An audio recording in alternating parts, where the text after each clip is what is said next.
안녕하세요. 대한민국 군무원 구배탁표입니다. 자, 오늘 여러분들 2021년도 기출문제 특강 들어갑니다. 자, 우선 1번 문제 들어갑니다. 자, 1번 문제 무슨 문제냐면요, 요거는 한글 맞춤법 문제. 자, 보시면 알겠지만 및 출처 단어 중에서 어법에 맞지 않는 것입니다. 근데 실제 한글 맞춤법 어떻게 표현하냐입니다. 어떻게 표기하냐. 예를 들어서 자, 1번을 보시면 알겠지만 갈음이죠. 쉽게 말하면 갈음이 맞니 가음이 맞니 그런 차이입니다. 자, 참고로 여러분 요거 한글 맞춤법이 어디 있냐면요, 한글 맞춤법 57항에 있습니다. 자, 한글 맞춤법 57항에 사례가 그대로 박혀 있습니다. 이 친구. 그리고 3번도 마찬가지고요, 4번도 마찬가지고요. 자, 몽땅 다 한글 맞춤법 57항에 있으니까 한글을 표현한 것이다. 그렇게 기억하시면 될 것 같고. 자, 답은 이게 2번입니다. 2번. 자, 왜? 내노라가 안 있죠. 내로라 하다입니다. 왜? 어떤 분야를 대표할 만하다 할 때 내노라 아닙니다. 내로라. 요렇게 하다, 요렇게 기억하시면 무난. 됐습니까? 자, 한번 바꿔서 자, 요렇게 돼 있습니다. 자, 이게 한글 맞춤법 57항이거든요. 자, 보시면 여기 있죠. 갈음, 가름. 요 차이. 자, 밑으로 마찬가지입니다. 걷잡다가 티읕을 쓰는지 디귿을 쓰는지 요 차이입니다. 세 번째도 마찬가지죠. 자, 부딪히다가 맞는지 부딪히다가 맞는지 그런 식입니다. 그러니까 이런 것들은 나중에 여러분들은 어차피 기본서 할 때 말씀을 드릴 테니까 얘는 무슨 문제? 한글 맞춤법 57항 문제, 즉 한글 맞춤법 문제입니다. 이렇게 기억하시면 무난할 것 같습니다. 자, 넘어갑니다. 자, 두 번째 문제. 자, 띄어쓰기 문제입니다. 엄청 중요한 문제고요. 여러분 내년에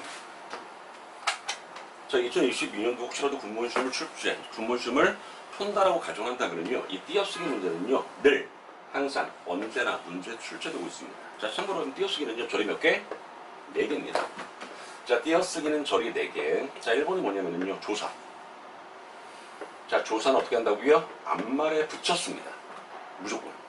자, 두 번째는요, 자, 의조명사입니다. 자, 의조명사는요, 앞말과 띄었습니다. 세 번째는 보조용어입니다. 자, 보조용어는요, 앞에 있는 본용어과 띄어 쓰는 것이 원칙이고요, 붙여 쓰는 것을 허용합니다. 자, 네 번째는 고유명사 및 전문용어. 요렇게 생겼습니다. 이것도 마찬가지겠죠. 실제 한글 맞춤법의 이 부분을 여러분들 공부를 하셔야 됩니다. 다시, 조사는 앞말과 붙여 쓴다고. 그렇죠? 두 번째, 의존명사는 앞말과 띄어 쓰고요, 보조용어는 띄어 쓰는 것이 원칙, 붙여 쓰는 거고요. 네 번째는요, 고유명사 및 전문용어, 흔히 말하는 이름. 그렇습니다. 자, 이 2번 문제에 대한 몇 번이면 답이 4번입니다. 왜? 제가 말씀드렸지 않습니까? 자, 봐봐. 자, 이 는이 이게 보조사거든요. 그래서 문제는 커명도 보조사입니다. 제가 뭐라고 말씀드렸습니까? 자, 조사는 무조건 앞말에 붙였습니다. 그 조사가 몇 개가 되든지 간에 무조건 붙여 쓰는 게 맞거든요. 당연히 이 친구 뭔가 이렇게 붙였습니다. 이 말. 괜찮습니까? 자, 참고로 3번 같은 경우 실제 문제 잘 나오는데 이것은 제일 중요한 것이 대입니다. 대. 자, 대를 사전에서 찾으면은요, 곳, 장소, 일, 것, 경우의 경우에는요, 보다 의존명사입니다. 이게 의존명사예요. 의존명사. 다시 한번 의존명사 뭐 한다고요? 앞말과 띄었습니다. 이렇게 말씀드렸었습니다. 이 친구도 마찬가지입니다. 여기 관용사다. 여기 의존명사입니다. 띄었은 게 맞습니다. 이 말. 괜찮습니다. 자, 이쪽은 어디서 나온 사례냐면요, 여기서 나온 사례입니다. 여기. 만약에 이 도가 없다, 그리고 붙였었다, 그러면 이 부분은요, 보조용어입니다. 앞에 있는 친구와 띄어 쓰는 것이 원칙, 붙여 쓰는 고유입니다. 이 말이거든요. 근데 이 도라는 것이 조사, 보조사이기 때문에 이 말은 뭐다? 의존명사입니다. 당연히 앞말과 띄는 게 맞죠. 이렇게. 괜찮습니까? 그렇게 해서 자, 이번 문제는 답 몇 번? 4번입니다. 이런 식으로 답을 찍는 겁니다. 괜찮습니까? 자, 중요합니다. 자, 3번. 자, 이거는 뭐냐면요, 실제 한글 맞춤법의 띄어쓰기 규정입니다. 이런 것들을 여러분 공부를 하셔야지만 문제를 풀 수 있다는 겁니다. 괜찮죠? 좋습니다. 자, 넘어갑니다. 자, 세 번째 문제. 무슨 문제? 이 음절의 한자어 문제입니다. 암기. 자, 실제로는 이 구분 시험에서는요, 이 한자어를 읽는 문제가 딱 2개가 나오거든요. 자, 첫 번째 한자성 문제. 자, 두 번째는 이 음절의 한자어 문제. 얘는 어쩔 수 없습니다. 암기입니다. 암기. 그러니까 한자어의 경우는요, 이 한자 문제의 경우는 무조건 암기를 하셔야지, 암기를 하지 않으면요, 문제를 풀 수가 없습니다. 자, 화면 바꿔드리겠습니다. 이거. 얘가 머릿속에 들어가 있으면 됩니다. 자, 참고로 앞에 있는 문제 답 몇 번? 2번입니다. 이 말이거든요. 자, 왜 보판합니까? 이때 보라는 것은요, 이 보자가 지키다라는 뜻의 보자입니다. 아니, 돕다라는 뜻의 보자가 쓰여있죠. 그래서 자, 돕다라는 뜻의 보자는 어떻게 쓰냐? 이렇게 씁니다. 보판 이렇게 되어 있습니다. 이런 식으로. 그러니까 쉽게 말하면 이렇게 쓰는 것이 아니라 밑에처럼 쓰는 것이 맞습니다. 그 말 괜찮습니까? 자, 이 음절한절은 반드시 암기하십시오. 아시겠죠? 좋습니다. 그 다음에 자, 네 번째 문제와 다섯 번째 문제. 이게 무슨 문제는 사전 문제입니다. 사전 문제. 사전 문제. 자, 보시면 알겠지만 사전을 여러분 고르다를 찾으시면은요, 이렇게 생겼습니다. 고르다 1, 고르다 2, 고르다 3. 됐죠? 자, 그리고 자, 고르다 1의 경우는 무슨 뜻이 있다? 여럿 중에서 가려내거나 뽑다의 뜻이 있습니다. 이 말. 뜻이 몇 개? 한 개. 자, 고르다 2는요, 뜻이 몇 개? 두 개. 자, 고르다 3은요, 뜻이 몇 개? 두 개입니다. 그랬을 때 다이어라는 거 아십니까? 여러분들 다이어? 단어 한 개 의미가 여러 개 있는 것을 다이어라고 하거든요. 그랬을 때 질문. 자, 고르다 1은요, 다의어입니까? 아닙니까? 뜻이 하나니까 다이어가 아니죠. 자, 고르다 2는요, 다의어입니까? 아닙니까? 뜻이 두 개니까 다이어가 맞습니다. 자, 고르다 3은요, 뜻이 두 개이기 때문에 역시 다의어가 맞습니다. 기본이고요. 그 다음, 자, 고르다 1과 고르다 2와 고르다 3은요, 생긴 건 똑같죠. 근데 뜻이 전혀 별개. 그래서 고르다 1, 2, 3은 몽땅 다 무슨 관계? 동음 이의어의 관계입니다.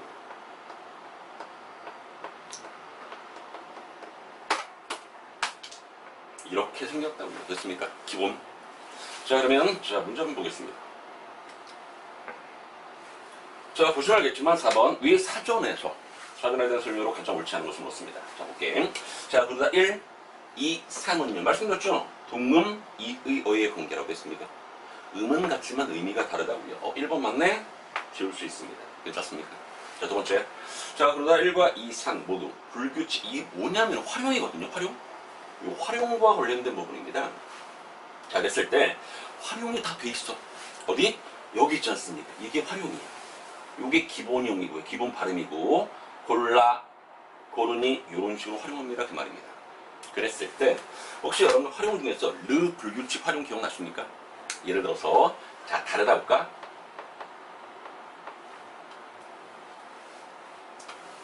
저는 다르다를 보시면은요, 다르다 에서 어간이 어디까지입니까? 다르가 어간입니다. 활용할 때 변하지 않는 부분이 어간이거든요. 뒤에 모음으로 시작한 어미를 딱 붙이는 순간 앞에가 바뀝니다. 어떻게 바뀌냐면요, 이 르가 리을로 바뀌어서 요 리을은 앞에 음절의 받침으로 들어가고요, 요 뒤에 있는 리을은 뒤에 음절의 초성으로 들어가서 달라 이렇게 활용합니다. 이런 것을 뭐라 그래? 르 불규칙 활용이라고 합니다. 마찬가지겠죠. 고르다, 골라 같은 개념이죠. 여기도 마찬가지 골라 있죠. 여기도 골라 있죠. 새 친구 몽땅 다보다 르 불규칙 활용입니다. 이 말이겠죠. 괜찮습니까? 그러니까 당연히 모두 불규칙 활용에 해당되는 거 맞고요.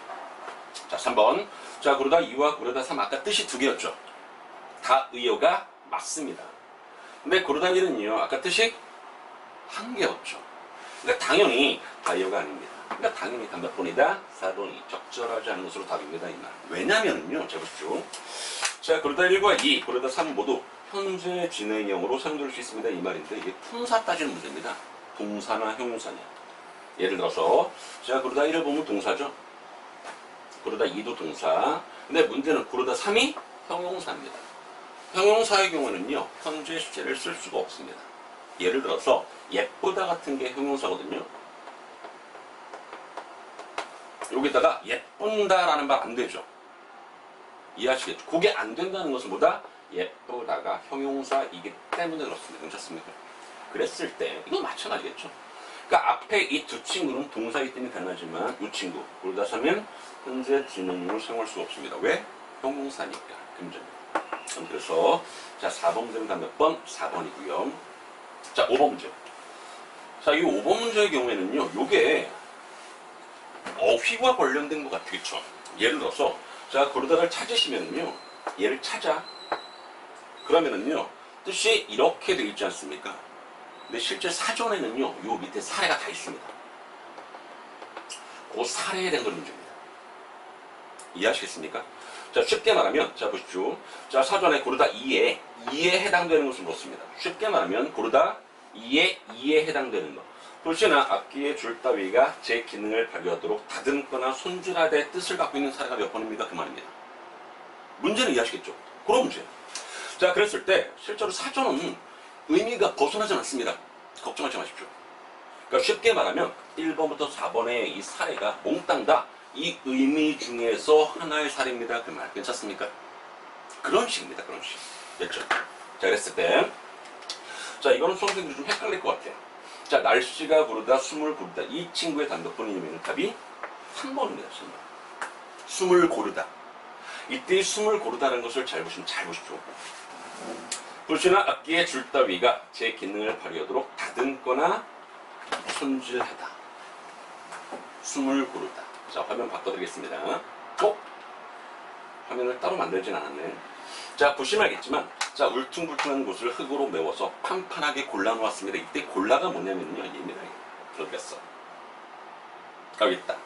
울퉁불퉁한 것을 평평하게 하거나 들쭉날쭉한 것을 가지런하게 하다. 요 정도의 뜻이라고요. 당연히, 자, 2에 해당되지 않죠. 그러니까 당연히 1번으로 지울 수 있습니다. 이 말이고요. 날씨가 고르다겠죠? 날씨가 고르다를 보면 여기 있다. 상태가 정상적으로 순조롭다. 요 정도의 뜻이겠죠? 날씨가 고르다. 상태가 정상적으로 순조롭다. 괜찮습니까? 자, 그 다음. 그는 이제 가뿐, 이거는 아까 말씀드렸지만 3번이 답이었고요. 자, 사전에서 골라서 해서 이때의 고르다는요, 요 1번입니다. 여럿 중에서 가려내거나 뽑다. 요 정도의 뜻이라고요. 아무튼 그래서, 자, 5번 문제는 몇 번? 3번. 이런 식으로 답을 찍습니다. 괜찮습니까? 그런 문제입니다. 문제 자체가. 가능하죠? 됐습니다. 자, 그럼 6번 문제인데, 자, 6번 문제는 무슨 문제냐면요, 요 문장이 도대체 어디에 들어가냐입니다. 흔히 말하는 흐름파악 문제입니다. 흐름파악 문제. 자, 이러한 흐름파악 문제를 잡기 위해서는요, 이러한 흐름파악 문제를 잡기 위해서는요, 자, 우선 푸는 방법은 이렇습니다. 첫 번째는요, 선택지를 보시라는 거. 1번, 선택지를 보시라는 거. 자, 물론 이런 식의 문제는 좀 쉬워. 이건 선택지를 볼 필요는 없죠. 근데 만약에, 자, 선택지가 이렇게 생긴 게 있습니다. 가, 나, 뭐 이런 식으로. 예를 들어서 가, 나, 다, 라면 이것을 순서대로 되어가는 문제를 출제할 수 있거든요. 저 좀 이따 뒤에 나옵니다. 그랬을 때 만약에 선택지가 뭐 예를 들어서 다 이렇게 생길 수 있습니다. 그럼 당연히 여러분들 입장에서는 가가 제일 먼저 와야 되는지 다가 제일 먼저 와야 되는지 따져야겠죠. 그래서 선택지를 보라는 얘기입니다. 이렇게, 자, 선택지를 보시고요. 선택지를 보시고 뭘 생각하셔야 되냐면요, 범위가 큰 게 뭔지, 또는 일반적인 문장이 뭔지, 추상적인 문장이 뭔지를 따지시는 겁니다. 범위가 크거나 일반적인 문장이거나 추상적인 문장이 이게 먼저 옵니다. 앞에 옵니다. 먼저 생각하실 겁니다. 자, 두 번째는요, 접속을 하든가 지시가 있거든요. 접속을 하든가 지시가 있는데, 이렇게 접속어나 지시어로 시작하는 문장은 당연히 짊어질 수 없죠. 그러니까 무조건 뒤로 빼는 겁니다. 자, 세 번째는요, 연결고리를 신경을 쓰십시오. 이 말입니다. 저는요, 요거 가지고서 이 문제를 해결해야겠습니다. 이 연결고리가 뭐냐면요, 내용이 똑같거나 단어가 똑같습니다. 그게 연결고리입니다. 자, 무슨 말이냐면, 잘 보십시오. 여기 분명히 뭐 있습니까? 문학의 범위 있죠. 그러니까 뭐다? 좁다라는 게 있습니다. 좁게 잡는 것은 나중에 나타난 새로운 관습입니다. 이거죠. 그럼 당연히 이 내용이 앞에는 어떤 내용이 들어갈까? 문학의 범위가 넓은 쪽이 들어가겠죠. 왜? 좁게 잡는 것은 나중에 나타나는 거니까. 앞에 문학의 범위는 넓고 가다가 나중에 새로운 관습이 나타났습니다. 뭐 좁기가. 그럼 그 다음에 이어지는 것이 문학의 범위가 좁은 쪽으로 들어가겠죠. 그런 식입니다. 글 자체가. 됐죠? 그랬을 때 잘 보십시오. 자, 1번을 보시면 알겠지만, 자, 문학의 범위는요, 시대에 따라서 달라졌습니다. 한문학에서의 문이라고 하던 것은 시와 함께 참으로 큰 비중을 차지하고 실용적인 글도 적지 않게 포함됐습니다. 그럼 생각해 보십시오. 한문학에서 이 문이라고 하는 친구 있지 않습니까? 시와 함께 참으로 큰 비중, 문학의 범위가 넓다라는 얘기겠죠. 괜찮습니까? 실제로 실용적인 글도 이 문에 포함됐습니다. 그 말 아닙니까? 문학의 범위가 넓다겠죠, 넓다. 그러니까 당연히 자, 요 아래의 문장 어디 들어갑니까? 가 다음에 들어가는 1번이 답입니다. 이런 식입니다. 나머지를 보시면 알겠지만 다 좁은 겁니다. 문학의 범위가 다 좁은 쪽으로 들어갑니다. 됐죠? 자, 보시면 알겠지만 시대가 변하면서 문이라는 개념은 뒷전으로 밀려가고 시, 소설, 희곡이 아닌 것 가운데서 수필이라고 이름을 붙여 따로 붙이는 글만 문학세계의 준회원 정도로 인정하기에 이르렀습니다. 하면서 보십시오. 문이라는 개념이 뒷전으로 물려났다는 것은 실제 이게 이제 없어지고 서서히 사라지는 거 아닙니까? 범위가 이제 좁아지는 쪽으로 가는 거겠죠. 그렇게 해서 6번 문제는 몇 번? 1번 이런 식으로 답을 찍는 겁니다. 괜찮습니까, 이거? 됐죠? 재밌는 문제입니다. 자, 7번 갑니다. 자, 7번 문제는 한글 맞춤법 문제죠. 실제 앞에 1번도 한글 맞춤법 문제였거든요. 자, 한글 맞춤법 57학 문제였지 않습니까? 이것도 마찬가지입니다. 한글 맞춤법 문제. 가능하죠. 자, 보십시오. 자, 뺄게 딱 떨어지고 보십시오. 상당히 쉬워 쓰지 않죠? 쉬우시죠? 그 다음에 하루 동안은요, 이게 하나의 단어가 아닙니다. 이렇게 쓰지 않습니다. 어떻게 쓴다? 하루 띄어쓰고 동안입니다. 됐죠? 자, 세 번째는 이 친구입니다. 얘는 번번 희가 아니라 번번 이를 씁니다. 이. 번번 이. 이게 맞고요. 자, 답은 몇 번? 4번입니다. 이런 식으로 답을 찍습니다. 자, 참고로 이 친구는 어디 있습니까? 두음법칙에 있습니다. 한글 맞춤법의 두음법칙. 괜찮습니까? 그런 식으로 따지면 크게 어렵지 않을 것 같습니다. 네. 자, 8번입니다. 자, 8번 문제는 무슨 문제? 접속어를 집어넣는 문제입니다. 자, 접속어 추리하는 거. 실제 여러분 접속어는요, 요 기억. 니은에 어떤 접속어가 들어가는지를 따지는 문제거든요. 자, 문제 풀 때는 어떻게 푸냐면 앞에 있는 내용 따지십시오. 자, 뒤에 있는 내용 따지시고요. 자, 그럼 당연히 여기 기억에 어떠한 접속어가 들어가는지를 따질 수가 있습니다. 그런 식으로 문제 푸는 겁니다. 알겠죠? 자, 예를 들어서, 자, 그래서 앞으로 오십시오. 앞에가 원인, 뒤에가 결과입니다. 그래서. 자, 그리고는요, 앞에하고 뒤의 내용이 똑같습니다. 값어치가. 첨가나 보충의 접속어거든요. 자, 그러면 아시겠지만, 역접. 그런 데는 전환이죠. 앞에 있는 내용과 뒤에 있는 내용이 서로 다를 때, 전환. 요즘 조금. 자, 봅시다. 자, 찰수3위는 사촌이었던 골턴이라는 사람이 있습니다. 초기 진화론자로서 진화가 인간에게도 영향을 끼쳤다라고 주장합니다. 지금 골턴의 주장이 뭐라고요? 진화가 인간에게도 영향을 끼쳤습니다라고 이렇게 주장한 사람이에요. 자, 밑에 보십시오. 자, 그의 관념은 빅토리아 시대적 편견을 갖고 있답니다. 다시 진화가 인간에게도 영향을 끼쳤다는 것과 그 다음에 자, 그의 관념, 그의 생각은 빅토리아 시대적 편견을 갖고 있습니다. 인간. 그럼 당연히 이 접속어 뭐 들어간다? 그리고라는 거 들어가면 안 되죠. 끼쳤다고 주장한 사람입니다. 그래서 그의 관념을, 이것도 말이 안 되죠. 그러니까 당연히 1번과 2번은 말이 안 됩니다. 그래서도 안 되고 첨가나 보충도 아니죠. 왜? 값어치가 똑같은데 값어치가 안 똑같지 않습니까? 그래서 여러분들, 자, 3번 그러나 또는 전환의 접속은 그런데 정도가 들어갈 수 있습니다. 이 말 괜찮습니까? 네, 잘 보십시오. 자, 니은 들어갑니다. 다시 그의 관념은 빅토리아 시대적 편견을 갖고 있답니다. 자, 여기 봅시다. 그의 주장이 오늘날에는 설득력이 떨어집니다. 뭐가 있으니까? 편견이 있기 때문에 설득력이 떨어집니다. 이런 식이겠죠. 그러니까 당연히 앞에 원인, 뒤의 결과. 요 니은에 뭐가 들어간다? 따라서. 됐죠?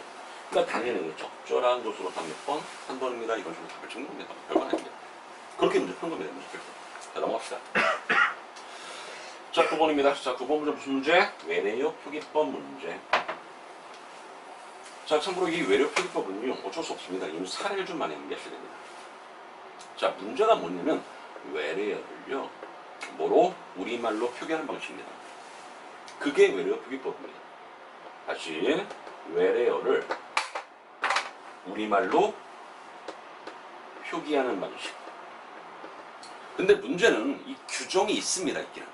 그러니까 규정이 뭐로 만들어졌냐면 외래어의 발음 가지고서 규정을 만들었습니다. 근데 문제는 이렇게 나옵니다. 발음을 안 줍니다. 그러니까 외래어도 안 줄 뿐만이 아니라 쉽게 말하면 영어의 알파벳도 안 줄 뿐만 아니라 발음은 더욱더 안 준다고요. 근데 문제는 규정은 외래어의 발음 기호를 가지고서 규정을 만들었거든요. 그러니까 규정을 공부할 필요가 별로 없죠. 그래서 얘는 어쩔 수 없이 뭐 한다고요? 사례를 계속해서 암기하셔야 됩니다. 이 말이 사례 암기입니다. 사례 암기. 예를 들어서 자 1번을 보시면 뭐라고 되어 있습니까? 리모컨이라고 했죠. 이 리모트 컨트롤이거든요. 리모컨입니다. 컨. 리모컨이 아니라 리모컨. 누가 버튼이라고 합니까? 빅 버튼 누르는 거. 버튼이 아니라 버튼이죠. 버튼. 얘는 둘 다 틀렸네요. 자 답은 2번입니다. 벤젠 맞고요. 시나 맞고요. 알코올도 알코올에서 문제 잘 나옵니다. 알코올이 맞습니다. 됐고 자 이 친구는 괜찮다. 전원 코드. 근데 얘가 틀렸습니다. 컨센트가 아니라 콘입니다. 콘. 콘센트입니다. 썬루프는요 원래 외래어 표기는요 이렇게 된소를 쓰지 않습니다. 선입니다. 선. 선이 아니라 선루프입니다. 됐죠? 스펀지죠. 괜찮습니까? 자 그래서 저 9번 문제 자 적절한 것은 몇 번의 답이다? 자 2번의 답입니다. 답을 찍는 거예요. 암기사입니다. 암기사. 그렇죠? 넘어갑니다. 자 10번 문제 자 10번 문제 여러분들 이 고가 깨졌는데 뭐 충분히 해석할 수 있습니다. 이게 뭐냐면 정국인의 상충곡이라는 작품이거든요. 상충곡. 자 참고로 이 춘이 봄 아닙니까? 상이라는 게 감상합니다, 완상합니다 이런 뜻이거든요. 상줄 서자야. 자 봄의 아름다운 경치를 감상하는 노래입니다 이런 뜻입니다. 자 봄의 아름다운 경치를 즐기는 노래가 바로 이런데요. 됐습니까? 자 이때 잘 보십시오. 자 우선 이렇게 고전시가 나왔으면요 기본적으로 뭐야 된다? 현대어 번역은 기본입니다. 다시 무슨 문제? 고전시가가 문제가 출제가 되면 무조건 현대어로 번역할 수 있어야 됩니다. 쉽게 말하면 속수에 묻힌 사람들아 이 나의 생활이 어떻습니까? 옛사람의 풍류에 미치겠습니까? 못 미치겠습니까? 천지간의 남자 몸이 나만한 사람이 많지만 자연에 묻혀있는 이 지극한 즐거움을 왜 모르는 것인가? 이런 식으로 대놓고 암기를 하셔야 됩니다. 대놓고 현대풀이가 가능해야 된다고요. 그렇게 해야지만 문제 풀 수 있습니다. 자, 수간목 두 칸의 추가집을 푸른 시냇물 앞에 두고 푸른 대나무 울창 속에 나는 풍월준이 되었습니다. 여기까지가 소사입니다. 됐죠? 그 다음 엊그제 겨울 지났고요. 계절 봄 됐습니다. 새봄이 돌아오니 도와 행어입니다. 북서꽃 설국꽃이 석양 가운데 피어있고 푸른 버드나무의 향기로운 풀이 가랑빛 속에서 푸르도다 이렇게 흔들어 번역한 겁니다. 칼로 재단한 것 같다는 뜻입니다. 말다야 말다. 말다가 재단하다, 잘하다 이런 뜻이거든요. 칼로 재단한 것 같기도 하고요. 붓으로 그려낸 것 같기도 합니다. 뭐가? 봄의 아름다운 경치가. 됐죠? 그 다음 조물주의 신령스러운 공, 조화신공입니다. 사물들마다 참 야단스럽습니다. 현사롭다 이런 뜻이거든요. 야단스럽습니다 이렇게 합니다. 됐죠? 숲풀에서 우는 새는 봄의 기운을 못 내게 업어서 소리마다 아양을 따는 것 같습니다. 실제 상충곡을 설명하면 이 가부분 설명합니다. 어떻게? 숲풀에 우는 새거든요. 새. 새에는요 화자의 감정이 입있습니다. 기본입니다. 기본. 이런 것을 흔히 말하는 뭐라고 한다? 물화일치라고 하죠. 물화일치. 자연과 내가 하나. 됐습니까? 여기 있네. 물화일치. 흥이야 다르겠습니까? 살인문 앞을 걸어보고 이거 풀어주고 싶죠. 다시 한번 살인문 앞을 걸어보고 정자에 앉아보니 그럼 결국 화자가 한 곳에 머물러 있는 게 아니죠. 왔다 갔다 이동하는 거 아닙니까? 자 참고로 여기도 보시면 알겠지만 요 부분 있지 않습니까? 자 도화 행화입니다. 복숭아꽃 설국꽃이 석양 가운데 피어있고 푸른 버드나무의 향기로운 풀이 가랑비 속에서 푸르도다. 봄의 아름다운 경치거든요. 어떻게 알아? 화자가 직접 가서 본 거 아니겠습니까? 그러니까 실제로 이 작품에서의 시상 전개 방식은 공간의 이동입니다. 이렇게 설명하는 겁니다. 근데 실제 첫 번째 문제 있지 않습니까? 이거. 자, 보시면 알겠지만 홍진에 묻힌 사람과 묻고 대답하는 묻는 것까지는 있습니다. 아까 이 부분을 보시면 알겠지만 속수에 묻힌 사람들아 이 나의 생활이 어떻습니까? 물어보는 겁니다. 옛사람의 풍류에 미치겠습니까? 뭔 미치겠습니까? 물어보는 겁니다. 근데 실제 나중에 조금 더 설명하면 알겠지만 물어보는 형식을 취했지만 이게 이런 뉘앙스입니다. 어떻습니까? 이런 뜻. 물어보는 게 아니라 나의 생활 모습이 정말 대단하지 않습니까? 라는 심리 자부심. 요 정도가 바탕에 깔려 있습니다. 이 말. 근데 거기까지 몰라도 생각해 보십시오. 자, 묻는 것까지는 가능해. 근데 대답이 없습니다. 본문 보시면 알겠지만 대답이 없어. 그래서 1번은 지울 수 있고요. 자, 2번이 답입니다. 이 작품의 시상정의 방식은 한 곳에 머무르는 것이 아니라 공간이 이동됩니다. 답이래서 2번. 이웃을 끌어들임으로써 이 이웃을 끌어들인다는 게 제일 마지막 부분이거든요. 이봐 이웃들아 산수경 가자. 이 부분입니다. 근데 보시면 알겠지만 봄의 아름다움을 객관화 이게 전혀 상관이 없습니다. 그렇죠? 봄의 아름다운 모습을 어떤 객관적인 대상으로 표현하는 게 전혀 아닙니다. 그러니까 당연히 3번도 안 되겠죠. 그리고 참고로 이 작품 여음이었습니다. 참고로 이 여음 어디서 고려가위에 있는 거죠. 맞습니다. 그래서 10번 문제 몇 번? 2번이고요. 자, 11번 문제를 보시면 알겠지만 아까 가에 나타난 물알체 이게 답입니다. 상수 자연 속의 모든 존재들과 뭐하는 합이라는 답이 그래서 몇 번? 2번입니다. 이렇게 답을 찍고 그냥 넘어가시는 겁니다. 실제 이 작품은 상충곡이라는 작품은 모르는 분들 없을 거고요. 당연히 저도 현장에서 정말 많이 강의했기 때문에 무난히 문제 풀었을 거라고 생각합니다. 자, 넘어갑니다. 자, 12번 문제. 이게 문법 문제라고 해도 괜찮습니다. 왜? 1번 때문에. 근데 저는 이것을 장문, 고쳐쓰기의 적절성에 집어넣거든요. 잡시다. 잠자코 앉아있노라면 한 큼직한 사람이 느릿느릿 돌계단을 밟고 올라와서는요 탑들과 종로의 문을 열고 무거운 망치를 꺼내들었습니다. 그는 탑을 지킨 사람이겠죠. 한참 동안 멍하니 서서는요 음향의 귀를 기울였습니다. 이때 기울이다죠. 기본형은 기울다. 에 이라는 접사가 들었습니다. 이때 이가 뭐냐면 이게 사동접사입니다. 사동접사. 기울이다 사동접사. 이렇게. 근데 기울다의 피동사인데 말이 안 되죠. 사동인데. 이렇게 써야겠죠. 기울다의 사동사입니다. 이렇게 쓰는 게 맞죠. 괜찮습니까? 여러분들 사동과 피동은 기본입니다. 사동과 피동이라는 얘기는 기본이라고 합니다. 지금 사동은요 주어가 대상의 어떤 행동을 요구하는 것. 쉽게 말하면 시키는 것. 피동은 당하는 것. 이렇게 기억하시면 될 것 같고요. 자, 참고로 이렇게 앞에 목적어 있지 않습니까? 목적어 있을 때는 피동은 됩니다. 사동이 맞습니다. 괜찮습니까? 엄청 단순합니다.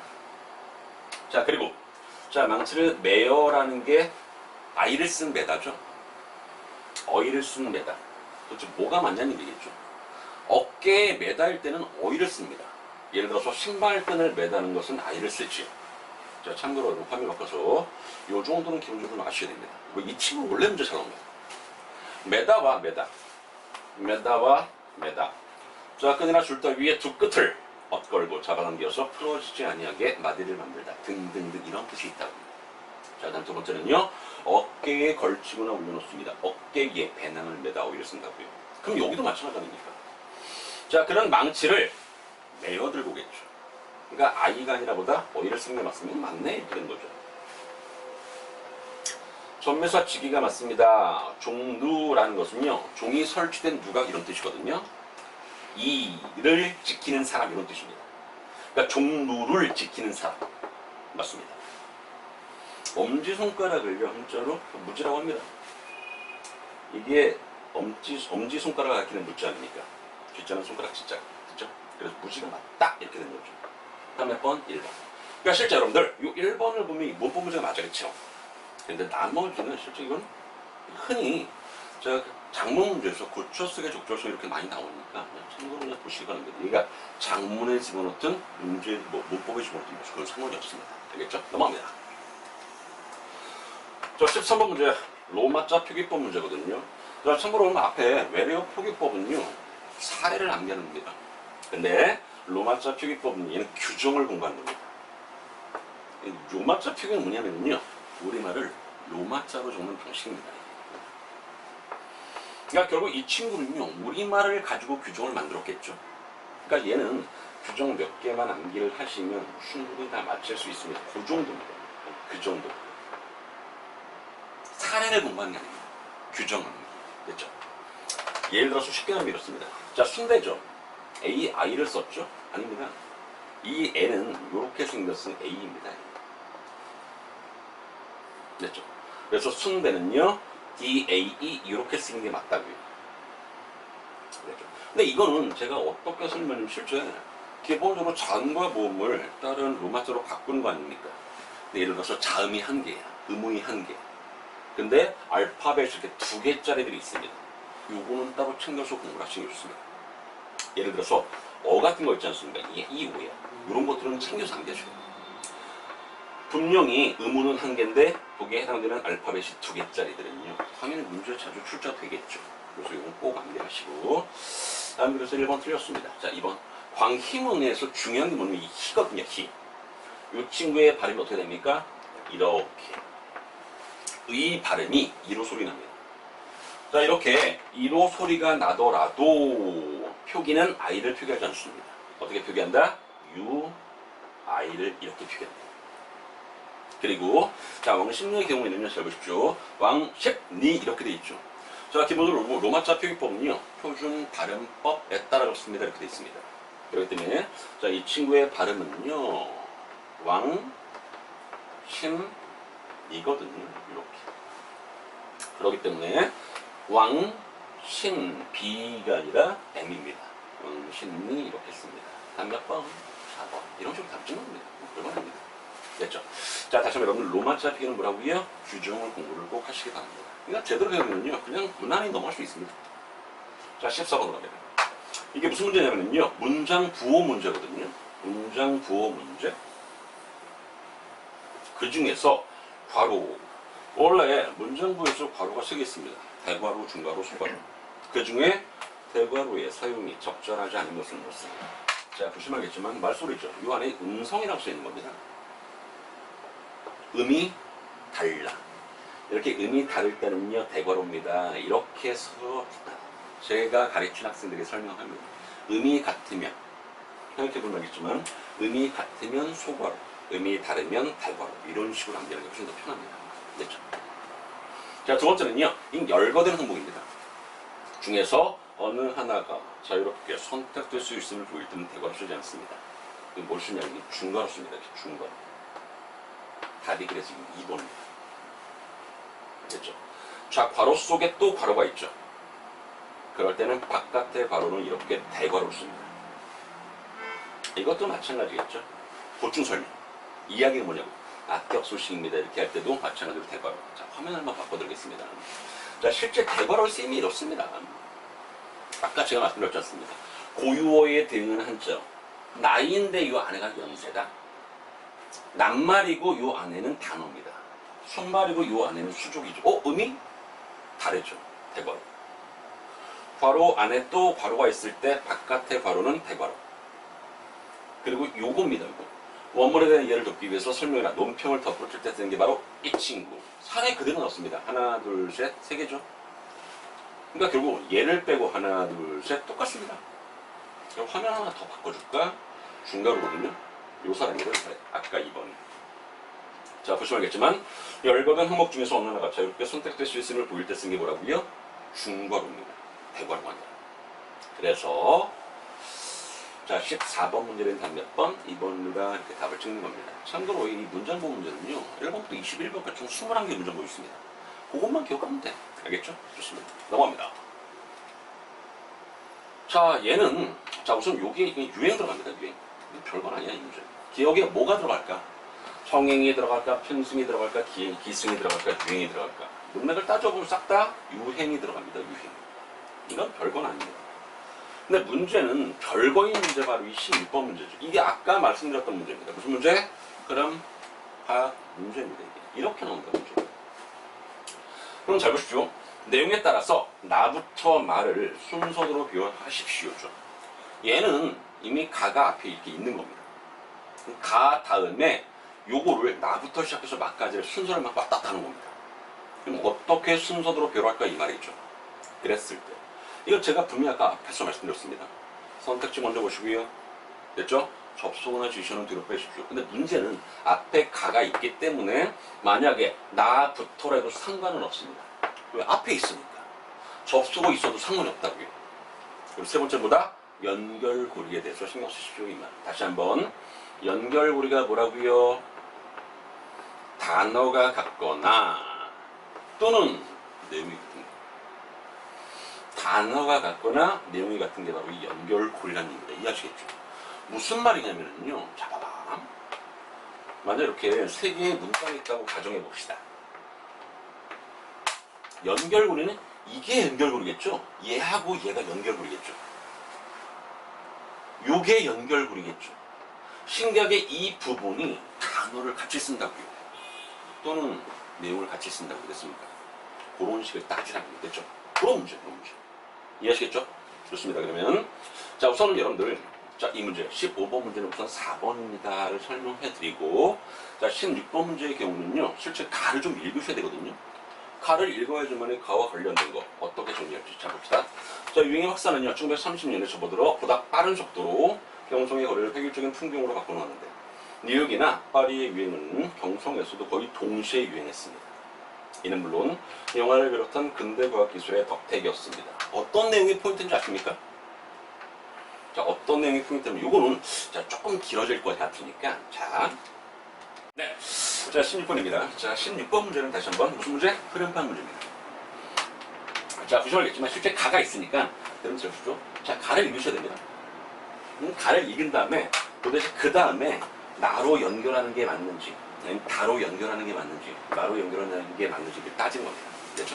자, 우선 자, 가를 읽어보겠습니다. 자, 가가 있네요. 자, 다시 한번요.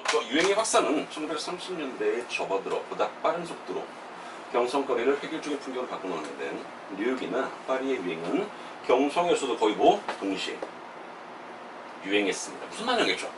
그러니까 쉽게 말하면 이 뉴욕이라든가 파리에서의 유행이 경성에서도 거의 동시에 유행을 했다고요.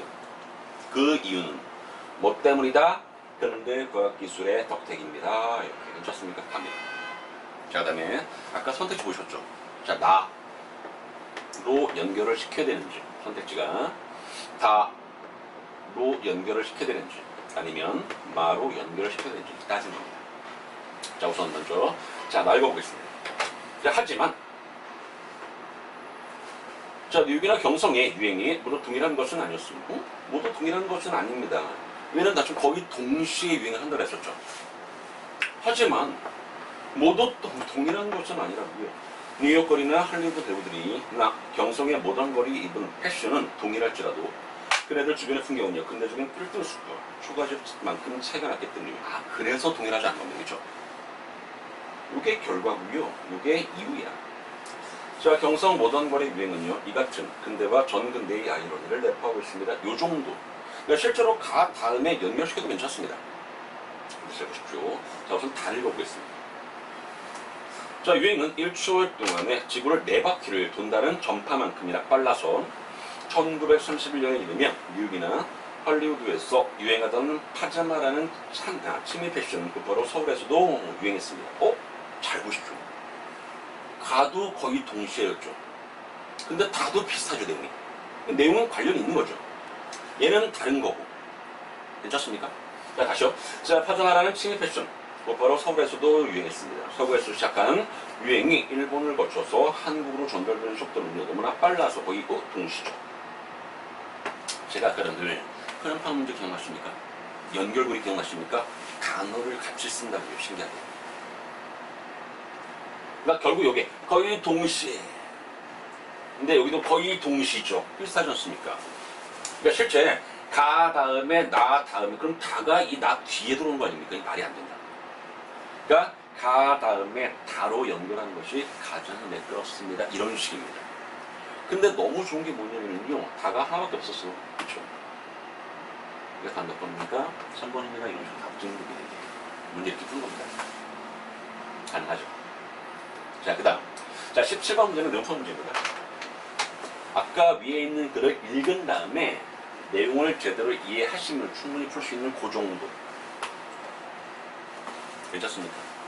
이거 쉬워. 이거 충분히 여러분들 읽으면요. 문제 풀 수 있습니다. 다음 몇 번? 3번입니다. 3번. 자, 보시면 알겠지만. 자, 파자마 치미 패션 기억나십니까? 아까 내용이 있었죠. 뉴욕과 할리우드보다 일본에서 아까 말씀드렸으니까. 자, 어디 치미 패션 어디 있었지? 여기 있었지 않습니까? 여기 있었다. 치미 패션. 자, 들어갑니다. 자, 치미 패션은 곧바로 서울에서도 유행했습니다. 서구에서 시작한 치미 패션 유행이 일본을 거쳐서죠. 다시 한번 어디서 출발? 서구에서 출발. 일본을 거쳐서 한국으로. 근데 거의 동시에 유행했습니까? 매우 그렇지 않습니까? 어디가 일본이 먼저라는 건 말이 안 되지 않습니까? 그러니까 당연히 적절하잖아요. 몇 번입니까? 그리고 근데 여기는 할리우드 아니 서구 먼저 시작하고 일본 넘어갔다가 우리 경서로 넘어오는 거 아닙니까? 그러니까 당연히 적절하지 않은 수 몇 번? 3번. 어렵진 않죠, 이런 것들은. 충분히 풀 수 있습니다. 넘어갑니다. 자, 18번 문제. 암기 문제입니다. 자, 여기 밑에 있는 밑줄 친 부분의 사례가 싹 다 합성입니다. 합성. 무슨 문제냐면은 예를 들어서 빚이 땀 아닙니까? 빚이라는 단어와 땀이라는 단어. 사랑죄, 쌍둥밤, 장작불인데 성분이 모두 뭐? 고유어인 것입니다. 기본서 이런 거 있습니까? 있습니다. 어디에? 언어와 국어에서 이 국어 파트. 자, 이 국어라는 것을 뭐로 구분할 수 있냐면요. 어원에 따라서 구분할 수 있거든요. 자, 어원이 뭐일 수 있다? 순 우리말일 수 있습니다. 어원이 외래어일 수 있습니다. 근데 이 외래어는요, 크게 이렇게 다시 둘로 쪼개지죠. 귀화어라는 단어 아십니까? 하도 오래전에 들어와서 거의 우리말과 비슷해. 완전 우리말 같아. 그게 귀화어입니다. 귀화어. 그리고 자, 예전에 들어오긴 들어왔는데 딱 보면 이거 외래어인 거 알아. 그러면서 뭐라고 하냐면 차용어라고 합니다. 상식적으로 문제가 나온 것은요, 얘는 문제답이 좀 어렵다, 그렇죠? 왜? 딱 보면 외운 거 아니니까. 그랬을 때 귀화어 쪽이 문제가 출제됩니다. 그 귀화어 쪽에서 한자, 어원이 한자인 거 있지 않습니까? 어원이 한자어인 거. 또한 어원이 몽골어인 것이 있거든요. 이거 따로 챙겨서 암기하셔야 됩니다. 몽골어인 거. 요런 정도는 따로 챙겨서 암기 하시면 그 문제입니다. 자, 이거는 그냥 답이 1번입니다. 이 말인데, 자, 화면을 바꿔두겠습니다. 자, 위에, 자, 비지땀이, 비지라는 게 뭔지 알죠? 콩비지의 비지. 콩을 이렇게 갈면은요, 물도 막 나옵니다. 그렇게 흐르는 땀을 비지땀이라고 하거든요. 됐죠? 자, 실제 비지땀은 몹시 힘든 일을 할 때 쏟아져 내리는 땀을 비지땀. 둘 다 순우리말입니다. 자, 사랑채에서 사랑은 이렇게. 한자어죠? 쌍동밤, 한자어죠? 장작불에서 장작이 바로 한자어입니다. 그러니까 당연히 어원이 순우리말인 것은 몇 번? 1번. 이것도 그냥 암기죠? 이거는 뭐 제가 따로 설명할 필요 없을 것 같습니다. 암기. 됐죠? 넘어갑니다. 자, 그러면 소설 들어갑니다. 자, 이 소설 문제, 이 삼포가라는 길이라는 작품이거든요. 자, 참고로 여기서 문제가 뭐냐면요. 19번 문제, 문맥적 성격이 다른 것은 뭐였죠? 자, 참고로 이때 이 삼포라는 것은 뭘까? 정씨의 고향입니다. 정신적 안식처라고도 합니다. 그랬을 때 이 삼포가 개발이 됐어.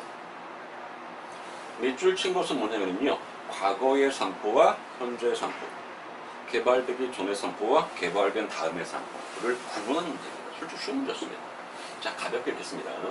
자, 정씨. 참고로 이거 소설 아닙니까? 그럼 소설을 읽으실 때는요, 인물만 챙겨. 소설은요, 기본적으로 인물만 확실히 챙기시면 그 소설이 어떤 소설이든 간에 싹 다 내용은 머릿속에 들어올 수 있습니다. 인물만 챙기시기 바랍니다. 되겠죠? 물론 나중에 기본 설들은 조금 더 자세히 한번 설명드리겠습니다. 자, 합시다. 정씨 옆에 앉았던 노인의 역할이 있습니다. 정보 전달자입니다. 삼포에 대한 소식을 정씨 또는 영달에게 전달하는 사람이거든요.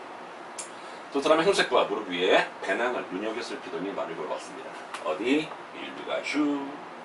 아니요, 고향합니다. 고향이 어딘데? 삼포라고 하십니까? 알지. 우리 아들놈이 여기서 도자, 불도저 개발하고 있습니다. 이 말입니다. 삼포에서요? 아이, 거기 공사 별 때나 됩니까? 고작해야 고기잡이나 하고 감자나 매는데요. 나중 고기잡이나 하고 감자를 맨다라는 것은 누구에 대해서입니까? 정씨. 개발되기 전 삼포의 모습이라고요. 뭐 별건 아니고 넘어갑시다. 호호, 몇 년 만에 가는 거요? 10년. 그러니까 쉽게 말하면 10년 전 삼포의 모습이겠죠? 괜찮습니까? 오케이. 너희는 그렇기 때문에 고개를 끄덕였습니다. 말도 마루, 거긴 지금 육지야. 다 개발됐어. 이 말이죠. 바다에 방뚝을 쌓아놓고 저기 수십 대씩 돌을 실어 나른다고. 뭐 때문에요? 얘들아, 관광 호텔을 여러 채 짓는다면서 복잡하게 말할 수 없네. 동네는 그대로 있을 거야. 그대로가 뭐유. 맨 천재 공사판 사람 내려 장까지 들어섰는 걸. 그럼 나룻배. 이 나룻배도 누구 대사입니까? 정시의 대사죠. 10년 전 산포의 모습이라고요. 개발되기 전 산포의 모습. 그 다음으로 합니다. 바다 위에 신장, 이거 누구 대사입니까? 노인. 현재의 산포의 모습이겠죠. 근데 당연히 19번 문제는 단 몇 번? 4번이 답입니다. 그 답을 찍고서 넘어가시는 겁니다. 뭐 별건 아니죠. 딱 그 정도의 문제 넘어갑니다. 이게 주제는 뭐다? 고향이 작살났습니다. 이 말입니다. 고향 상실의 안타까운 일이 되죠. 산포라는 정신적인 안식처거든요.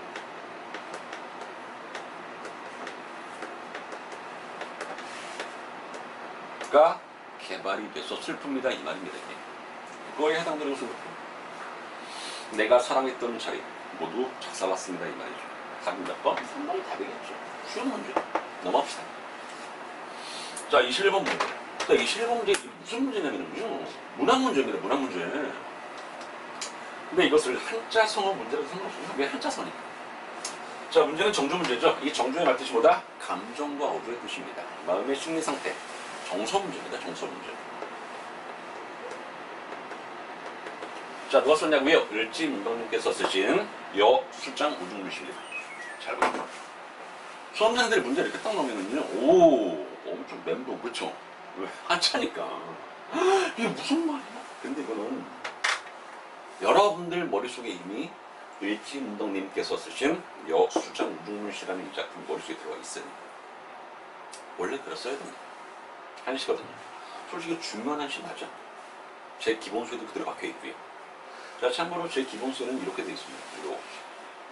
근데 우선 이거는 이거예요. 이거를 여러분들이 시험장에 가서 어떻게 해석을 합니까? 불가능. 그러다 포기할 수 없지 않습니까? 그럼 이게 중요한 게 아니라 여수장 우중글씨라는 이 한시가 머릿속에 들어가 있으면 굉장히 쉽다는 얘기죠. 그렇게 문제 푸는데 무슨 문제다? 한자 문제 아닙니다. 이거 문학 문제입니다. 어떤 내용이냐면요. 실제 이 그대라는 것이 우중문이거든요.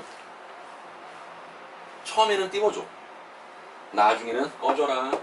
이런 뜻입니다. 딱 그런 내용입니다. 억양법. 처음에는 이렇게 잔뜩 띄워주다가 나중에 뚝 떨어뜨리는 억양. 됐죠? 그 정도 내용입니다. 그랬을 때 그러한 을지문덕의 심리를 가장 잘 나타낼 수 있는 한자성어가 뭐냐입니다. 최소한 한자성어 읽을 수 있겠죠? 무슨 문제? 아, 읽어볼까? 유유자적입니다. 자연 속에서의 풍자하죠. 연연불망 이렇게 읽습니다. 사랑한다고. 사랑하기 때문에 잊지 못합니다. 이런 뜻이거든요. 이것들 득의만면입니다.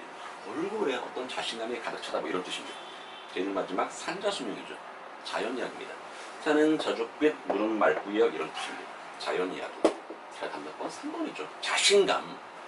그러니까 다시 한번 여수장 우중글씨는요. 장부로서의 자신감을 이야기합니다. 꺼져. 안 그러면 내가 작살내버릴 거 이런 뜻입니다. 그렇죠? 그러니까 당연히 나타낼 수 있는 한자 소문이 몇 번? 3번밖에 없죠. 3번밖에. 그래서 요 정도는 기억하셔야 됩니다. 여러분 아까 제가 모두에 뭐라고 말씀드렸습니까? 이 한자 문제는 딱 두 문제는 첫 번째 무슨 문제로? 이 음절의 한자 문제로. 한자 성어 문제는 100%입니다. 무조건 나옵니다. 기본적인 한자 성어는 반드시 암기하시고요. 됐죠? 끝! 넘어갑니다. 자, 22번 문제는요. 이거는 속담 문제입니다. 속담 문제. 여기에 뭐가 들어갈까? 꿀강청, 이연정, 고수원 이어서. 배보다 배꼽이 더 크다. 미운 자식 떡 하나 더 든다. 똥 묻은 개가 겨우 묻은 개를 나오라는 결입니다. 다 들어보셨죠? 이거 못 들어봤습니다. 뭔 뜻입니까? 단이 청하지를 못해. 하지만 간절히 바랍니다. 이런 뜻입니다. 됐습니까? 자, 잘 보십시오. 시집갈 때 혼수를 간소하게 하라는 간절한 요청은 여기에 뭐가 들어갈까고요? 부잣집과 사돈을 맺는 데 따르는 부담감을. 그럼 부잣집과 사돈을 맺는 게 가난한 쪽이게 되죠. 쉽게 말하면 가난한 사람이 우연찮게 부잣집과 사돈을 맺게 돼 있어. 그럼 실제로 생각해 보십시오. 이게 비등비등해야 되잖아. 비슷비슷하잖아 원래. 근데 부잣집과 사돈을 맺는데 예를 들어서 혼수 문제에 얼마나 신경 쓰이겠습니까? 그렇죠? 그렇죠? 근데 이 부잣집에서 이런 말을 해줘. 시집 갈 때 혼수를 간소하게 하십시오 이런 말. 청하지는 못하죠. 감히 청하지는 못하지만 솔직히 바라는 건 맞죠. 그래서 여기 뭐 들어간다? 불감청, 이연종, 고소문제. 남혹시 솔직히 들어갈 수가 없어. 됐죠? 자, 이것도 마찬가지입니다. 쭉 한번 보셔야 돼요. 이 정도 기본적으로 이건 공부를 하셔야 됩니다. 속담도. 됐죠? 불감청, 이연종, 고소원. 그 다음에 청하지는 못하셨으나 본래 바라는 바라고요. 그러니까 당연히 가난한 사람의 입장에서는 청하지 못하지. 하지만 바라긴 하죠. 네. 이번에 보시고요. 자, 23번으로 갑니다. 시문제죠. 이게 제 교재 있으면 되고 아마 제 교재만 있을걸. 솔직히 조직님이 원하시면요 작품 자체가 이제 중요한 작품은 아니거든요. 그렇죠? 박목월님의 나그네란 작품 알죠? 박목월의 나그네. 참고로 조진님께서 원하삼을요 박목월님에게 준 겁니다. 거기에 대한 화답으로 박목월님의 나그네가 쓰는 거예요. 됐죠? 제가 교재를 보시면 저기 좀 이렇게 되어 있습니다. 있다는 것을 보여드리는 겁니다. 요렇게 해서 개관을 집어넣거든요. 자, 뚫어줘 보십시오. 자, 주제가 뭐라고요? 유랑하는 나그네의 슬픔. 요 정도 주제입니다. 이거는 나그네 유랑이야. 근데 문제는 뭔지 아십니까? 박목월님의 나그네도 마찬가지 아닙니까? 여기도 마찬가지 나그네 그런 슬픈 애상이 있거든요. 비슷하다. 괜찮습니까? 오케이. 그랬을 때 여기는 너무 쉬운 게 뭐냐면요. 다음 몇 번이요? 1번이요. 1번. 시험이 몇 문제. 구름과 물길은요. 정처 없이 유랑하는 내적 현실을 암시합니다. 이런 식입니다. 무심하겠지만 이게거든요. 소주제만 이렇게 한번 써봤습니다. 나그네의 방랑기. 구름 흘러가는 거라는 것은 어디 한 곳에 정착하지 못하고 떠돌아다니는 화자의 삶의 모습이겠죠. 물길 몇 리, 700리, 굉장히 긴 거리. 그만큼 힘듭니다. 이 말이죠. 그래서 구름과 물길은 둘 다 정처 없이 유랑하는 내적 현실을 나타냅니다. 맞는 말이죠. 자, 2번. 방마을은요, 방황하던 서정적인 자가 정착하고자 하는 삑이죠. 잠깐 들렀다 가다는 곳으로 넘어가는 겁니다. 정착하고자 하는 공간 안 돼. 그럼 이 작품은 주제가 달라지겠죠. 어떻게? 정착하고 싶은 소망. 삑은 이거 아니라고요. 그래서 2번도 안 되고. 자, 3번은 나그네는요, 고향을 떠남으로써 현실의 즐거움을 이게 고향을 떠난다는 것 자체가 현실의 즐거움을 벗어나려는 의지를 상징한다는 것을 이 작품에서는 설명할 수가 없습니다. 그러니까 이 작품은 단순히 뭐일 뿐이다? 유랑하는 그런 슬픔을 이야기하는 거지. 고향을 떠남으로써 현실의 어떤 힘듦에 대해서 벗어나려는 의지를 나타낼 수가 없습니다. 오히려 생각해 보십시오. 만약에 어떤 의지를 나타내겠다. 어떤 문제가 있어. 의지를 나타내겠다 하면은요, 그곳을 벗어나겠습니까? 그곳을 벗어난 게 아니라 그곳에서 그런 문제를 해결하기 위해서 열심히 노력하겠죠. 이게 당연히 말이 안 된다는 얘기죠. 그렇죠?